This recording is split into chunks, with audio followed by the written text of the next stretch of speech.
experts figured their empire was about to decline. Stars like DiMaggio and Heinrich were aging. Teams like Boston and Cleveland were coming on strong. In fact, in 1948, the Yankees finished behind both of those clubs, then fired popular manager Bucky Harris. No one could believe General Manager George Weiss's choice to replace Harris in this dugout.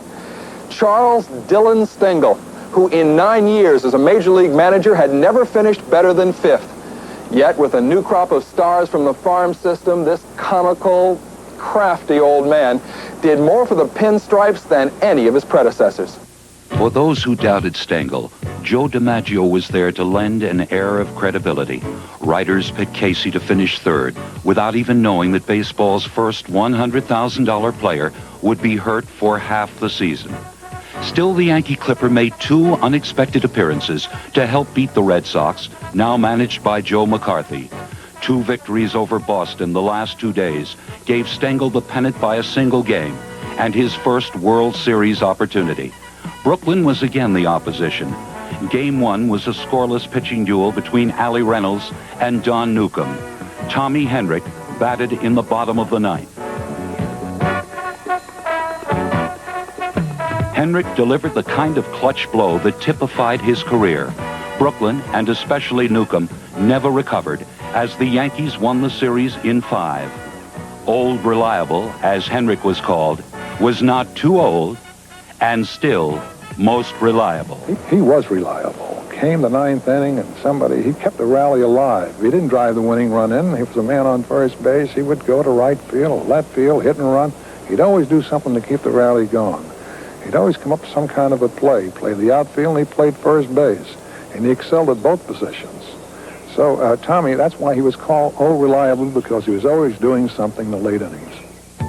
Though they never won by large margins, the Yankees continued to win pennants through the early 50s as Casey juggled lineups like a magician while conducting the transition from older to younger players.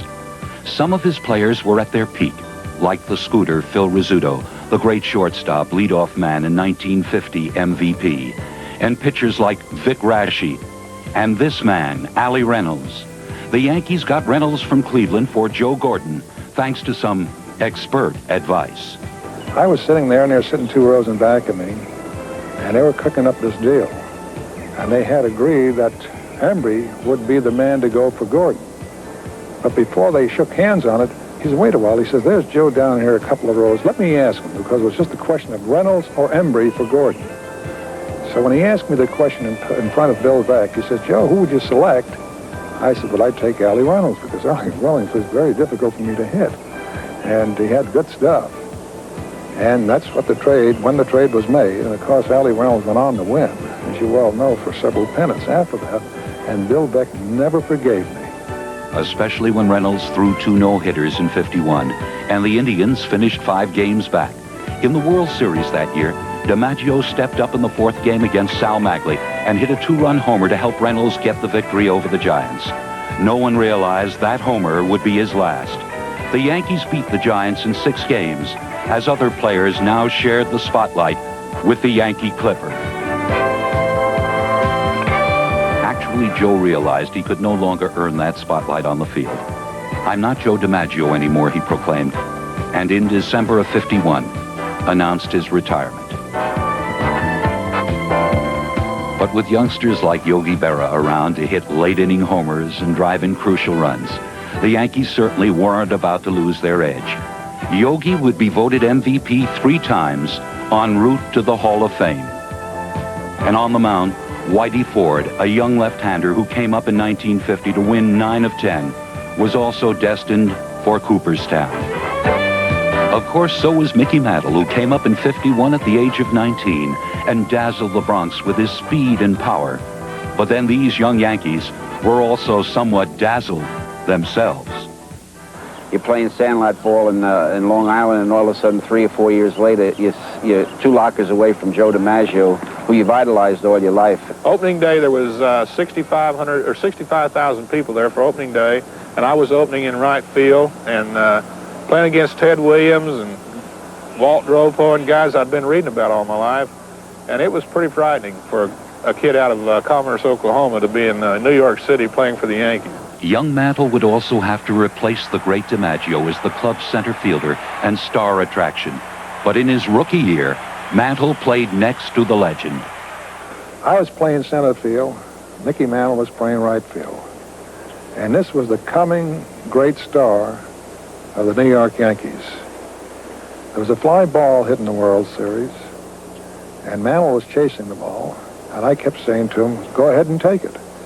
So as he approached it, why, he tripped on one of those drain pipes, and he laid there prone, didn't move a muscle. Of course, the ball didn't get away. I was wrong side, and I caught the ball for the third out. At that time, I could probably run faster than anybody, and I was running as fast as I could. And when I tried to stop, they have these drains in the outfield with holes in them. They're rubber covers that goes over drain. And when I tried to stop, my back spike caught in that rubber drain, and it wouldn't let my foot give. And it just made the front of my knee shoot right out through the bottom of my knee. Mickey Mantle probably was unable to realize his true potential because of that injury, yet still served as an impressive heir in the line of DiMaggio, Gehrig, and Ruth. His talents helped the Yankees win 2 more World Championships in '52 and '53, giving them a record 5 straight. And in '55, won his first home run crown. 1 year later, he put everything together. 52 homers, 130 RBIs, a .353 average, and the Triple Crown. But in 1956 is the first year that I really lived up to all the write-ups and everything that they kept saying that was going to happen, you know. Up until that time, the people still booed me, you know, because I had never even come close to doing the things that Joe DiMaggio did in center field. And then in 1956, I did lead the league in about 5 or 6 different offensive departments, and I really became a Mickey Mantle, I guess. With Mickey Mantle leading the way, 1956 again spelled pennant for the Bronx Bombers. Having beaten the Yankees for the first time in 7 tries the year before, the Dodgers were again back in the World Series, hoping they had reversed the tide. But in that pivotal 5th game, they would see an 11-game winner named Don Larson reach the ultimate with the only perfect game in World Series history. That's the best game he ever pitched. He had control. Every pitch I called for, he got it over. He got the one batter only to 3 balls. That was the Pee Wee Reese. That's the only time he threw 3 balls. He had tremendous control, and I think that's going to stand. I don't know how long. So you know, to pitch a perfect game in a World Series, you know, it's never happened. I call all fastballs on Dale Mitchell because I knew, you know, Dale was kind of a slapper. He liked to hit the ball all over. I break the ball. I didn't want to give him anything soft to hit. When Pinella called that 3rd strike on Mitchell, you never saw a happier guy. You saw how he jumped on Don Larson. He carried me off like I was a little baby. Perfect games, triple crowns, a total of 7 world championships and 10 pennants. Casey Stengel conducted it all like some Paganini in the sawdust, until his strange dismissal after an ill-fated loss to Pittsburgh in the 1960 World Series. The old professor baffled and confounded reporters and opposing managers with his quirky movements and trips of the tongue. I don't know, he just had a knack in it. He was a very funny man, but he could get serious when he wanted to. You know, a lot of people said he give that double talk. But if he wants you to understand, he'll talk plain English. If he didn't want you to understand, that's when he give you the double talk. The players knew exactly what he was trying to say. He was no nonsense. When he had a meeting or come out to the mound to talk to you, he was dead serious, and there was no kidding around. I think most of that was done just for the press. 1 year after Stengel's departure, the '61 Yankees fielded a club that may have rivaled the Murderers Road team of 1927 as the strongest ever, one that won 109 games while belting 241 home runs. I think the 1961 team was the greatest team I ever played for. I think of the 3 catchers we had, Yogi Berra, Elston Howard, and Johnny Blanchard hit 60 home runs between them. Roger Maris hit 61 homers. Mickey Mantle hit 53 or 54. But the thing that was overlooked that year was the great defense we had. We had Clete Boyer at 3rd base, and Tony Kubik at short, and Bobby Richardson at 2nd, and Moose Skowron was playing 1st. And I think the defense that year was probably the finest I ever pitched in front of in my whole career with the Yankees. But for all that, 1961 belonged to Roger Maris. He played Babe Ruth's position and went after the Bambino's most precious record, slamming home run after home run. And just as Gehrig was there to push Ruth when the Babe hit 60 homers in 1927, Mantle pushed Maris all the way until Roger finally hit number 61. One sense that it could only have happened where it had happened before, Yankee Stadium. Well, I remember it's the year of the old home run battle, the M&M boys, Mickey and Roger, but aside from the fact that we hit all those, we hit 115 home runs together and drove in like 250 runs. I don't know what it was. It was unbelievable, and it'll probably be a long time before it happens again. It was just an unbelievable year. That's the year that everybody put it all together. Anybody that says there was a better team than that, I'd have to disagree with them. There might have been one as good, but I don't think anybody could ever have been better. During a 16-year period from 1949 to 1964, the Yankees failed to win the pennant only twice. No other club in history has even approached such a record. So great was their dominance that often the fans in the stands spent as much time rooting for the opposition as the home team, just for variety. Well, they got more than they bargained for, because it appeared the Mantles, Berras, and Fords all aged simultaneously. And without Stengel and Weiss running the farm system, there were no young stars to take their place. After the Yankees lost to St. Louis in the 1964 World Series, the Bronx Bombers plummeted to 6th, then 10th, then floundered for a decade.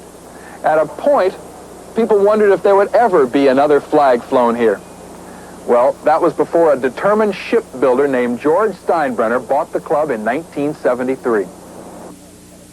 We are in it as sportsmen, but I wanted to be sure because it's important to me, it's important to all of us, and it's particularly important to New York and to the Yankees that the group that gets behind the Yankees at this point have the wherewithal and the interest and the diversity to get the kind of job done that the sports writers, that the fans, that the city and the media in New York deserve. When George Steinbrenner came over, I was asked to come back again as a pitching coach, and I remember our first meeting in Shea Stadium during the wintertime. We sat there for 9 hours just talking about our whole team, each player, what we could do to improve the team. And I just said to myself, I got a feeling the Yankees are going to be on their way again.